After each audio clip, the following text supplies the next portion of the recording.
శ్రీ గురుభ్యో నమః. శ్రీ మహాగణపతే నమః. వరఫలాల కార్యక్రమానికి స్వాగతం. 19 జనవరి 2025 నుండి 25 జనవరి 2025 వరకు ఈ యొక్క వారం ద్వాదశ రాశుల వారికి చంద్రమాను అనుసరించి గోచార రీత్యా ఎలా ఉండబోతుంది అనేది చూద్దాం. ఈ వారం మనం గమనించినట్టయితే ముందుగా గ్రహస్థితి రీత్యా వృషభంలో గురువు యొక్క సంచారం అనేది కొనసాగుతుంది. అదేవిధంగా రాహు వచ్చేటప్పటికి మీనంలో, కేతు వచ్చేటప్పటికి కన్యలో కొనసాగుతున్నాడు. బుధుడు రవి యొక్క కలయిక అనేది జరుగుతున్నది. అంటే మకరంలోకి సంచారం చేసినటువంటి రవితో పాటు బుధుడు మకరంలో కలవబోతున్నాడు. శుక్రుడు శని యొక్క సంచారం అనేది మనకు కుంభంలో కొనసాగుతున్నది.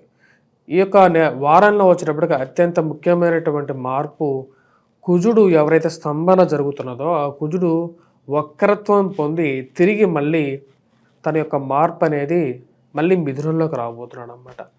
జనరల్గా కుజుడు యొక్క వక్రత్వం అంటే బుధుడు జనరల్గా మారుతూ ఉంటాడు. ఇప్పుడు కుజుడు కూడా తిరిగి అదే రాశిలోకి ప్రవేశించడం అనేది మనం చూడొచ్చు ఈ యొక్క వారంలో. ఇటువంటి గ్రహస్థితి రాబోతున్నటువంటి వారం రోజులు ద్వాదశ రాశుల వారికి ఎటువంటి ఫలితాలు ఇవ్వబోతుంది అనేది చూద్దాం.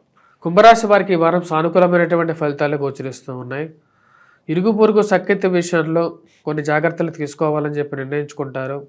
చెప్పేటువంటి ప్రతి మాట విషయంలో ఎదుటివారు ఎటువంటి వారు, వారికి అన్ని విషయాలు చెప్పాలా వద్దా అని చెప్పి 1-2 సార్లు ఆలోచిస్తూ ఉంటారు.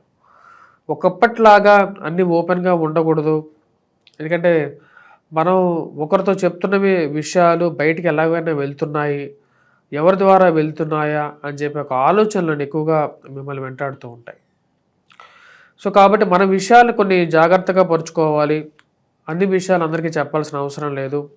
అసలు ఎవరు ఎలాంటి వారు అని తెలుసుకోవాలని చెప్పి ఆలోచన అనేది ఎక్కువగా అవుతుంటుంది. కుటుంబ సంబంధ బాంధవ్యాలకు ఎక్కువగా వాల్యూ ఇవ్వాలనుకుంటారు. ఉన్నతాధికారుల మెప్పు, మిమ్మల్ని వాళ్ళు కీర్తించడం, మీ గురించి అడగటం కొంతమందికి నచ్చదు. మీ ఆఫీస్లో వారు మిమ్మల్ని ఎలాగైనా సరే మీకున్నటువంటి పేరుని పోగొట్టాలి, అదేవిధంగా మీకున్నటువంటి స్థానాన్ని మార్చాలి అని చెప్పి ప్రయత్నం చేయటం మొదలెడతారు. మీకు అధికమైనటువంటి శారీరక శ్రమ, మానసిక శ్రమ అనేది ఎక్కువ అవుతుంది. ఈ విషయాన్ని క్లియర్గా మీరు చెప్పాలనుకుంటారు. మీ ఉన్నతాధికారులు కూడా ఈ విషయాన్ని తెలియజేయాలనుకుంటారు. పనిచేసేది మీరు, కీర్తి మరియు అదేవిధంగా మిగతా డబ్బులు కానీ ఏవైతే విషయాలు ఉన్నాయో అవి అందరం పంచుకుందాం అన్నట్టుగా ఉంటుంది. ఈ విషయం వ్యాపార పరంగాను, ఉద్యోగ పరంగాను మీకు ఎంతో బాధించే విధంగా ఉంటుంది. ఆ విషయాన్ని మీరు క్లియర్గా చెప్తారు. నేనైతే ఎక్కువగా శ్రమని ఒక లెవెల్ తర్వాత నేను తీసుకోలేను అని చెప్పి క్లియర్గా చెప్పాలనుకుంటాను. ప్రశాంతమైనటువంటి జీవితం, సుఖంగా శుక్రుడు జన్మరాశిలో సంచారం చేస్తున్నాడు. ఈ రాశి వారికి ప్రశాంతమైనటువంటి సుఖ సంతోషాలు, ప్రశాంతమైనటువంటి నిద్ర పొందగలుగుతారు. ప్రశాంతంగా ఈ వారం గడుస్తుంది.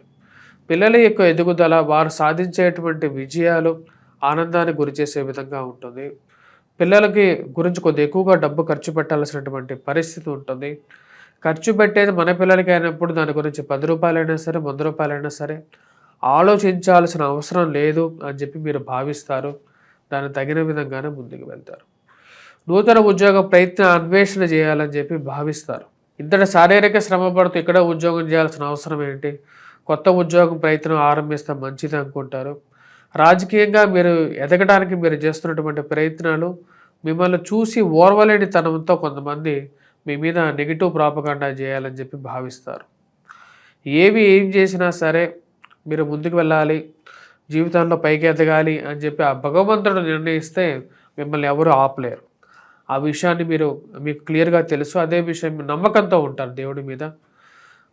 మరియు అదేవిధంగా విద్యా సంబంధితమైన విషయాల్లో విద్యార్థులు మంచి అనుకూలమైనటువంటి స్థితిలో ఉన్నటువంటి శుక్రుడు వారికి మంచి యోగ్యతను ఇవ్వగలుగుతాడు. మ్యాథమెటిక్స్ స్కిల్స్లో బాగా పెర్ఫామ్ చేయగలుగుతారు.